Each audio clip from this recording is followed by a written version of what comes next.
If you're watching this, you probably already know that self-storage is a great asset class to invest in. But not many people are talking about the 6 things you want to look out for before you pull the trigger on your next self-storage acquisition. Number 6 will ensure you do not lose money. Number 1 is job growth. You want to follow the jobs. If there's jobs there, if there's jobs coming to that market, then there's going to be people following those jobs. So you want to make sure the unemployment rate is lower than the national average and trending down. What I like to do is call the city. So you talk to the Economic Development Board, you call them, you ask them what jobs are coming, what companies are coming and investing in this market. Are they opening a FedEx Center or an Amazon Center? Are they building a new Walmart? When more jobs are coming to the market, more people are coming to the market, and those people are going to be your customers. Number 2 is population growth. You want the population trending upward in this market, and typically around your facility in a 3-mile radius or 10 to 15 minute drive time, you want to have a population of over 40,000 people in that drive time or radius. Similar to before, you want the people to be close to your facility. Not many people are going to drive past your competition to come to your facility just because you're a couple dollars cheaper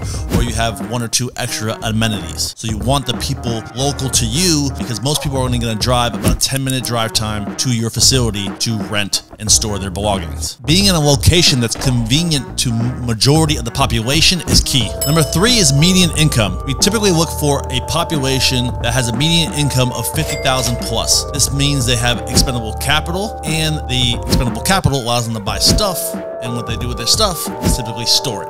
Those first 3 items are pretty much demographics. These demographics you can typically find online for free, like LoopNet has some of this information for free, bestplaces.net, or you can also buy some of these reports from the Self Storage Association. We'll link all those down below in the description. Number 4 is supply and demand. You want to analyze your competition in the marketplace. So your closest competitors around you, you want to see how much supply they have at their facilities. So we use certain websites. One is Radius Plus. This is a service you can pay for by the hour.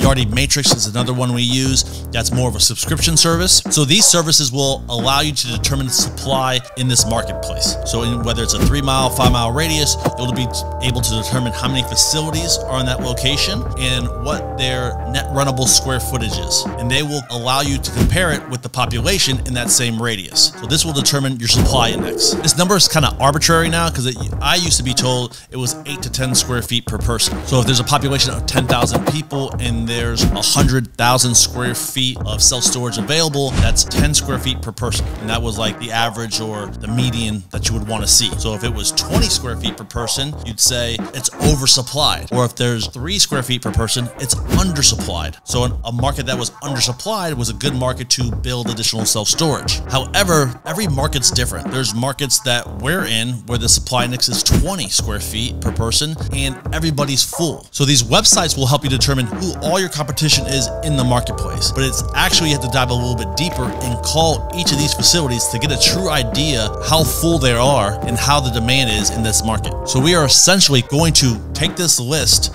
of the competition and then we're going to call every single competitor in the marketplace, try to get a better idea of what they have available to determine the actual demand in this market. So that leads us to number 5, rental rates. So when we're calling all these facilities to get an idea of the supply they have available, we're also checking the rates. Not everybody has their rates online. If they do, it can be provided by Yardi Matrix or Radius Plus, but some of these folks do not have their rates online, so you want to make sure that when you're calling to check the demand, you're also checking the rental rates as well. This will help you determine to see where you can push your rents up to and get a better idea of your add value on the property you're buying. And finally, number 6, this is where people can really lose money. You want to make sure you check the property taxes and insurance for this facility you're going to buy. A lot of people do not know that the tax rates for your property taxes can drastically increase right after you purchase the property. Now, this is different in each market. So in Florida, it's based on the sale every year. So if you're buying the property from somebody who's owned it for 20 years and their property taxes are very low, when you buy the property for a much higher valuation,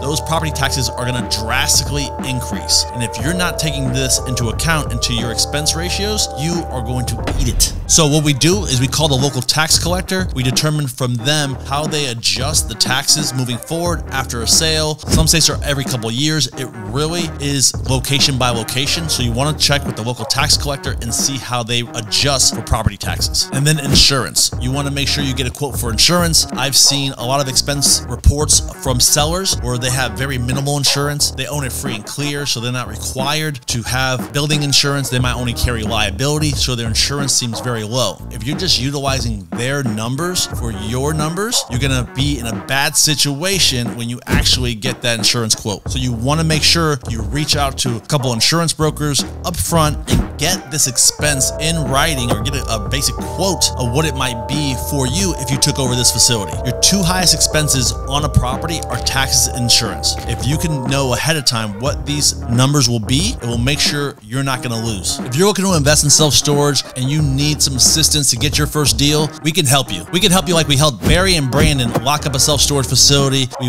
underwrote the deal for them, we structured the deal for them, and we walked them through the process. All they had to do was start taking action, and they took action based on our guidance. If you're interested in more information, click the link below for Creative Investor.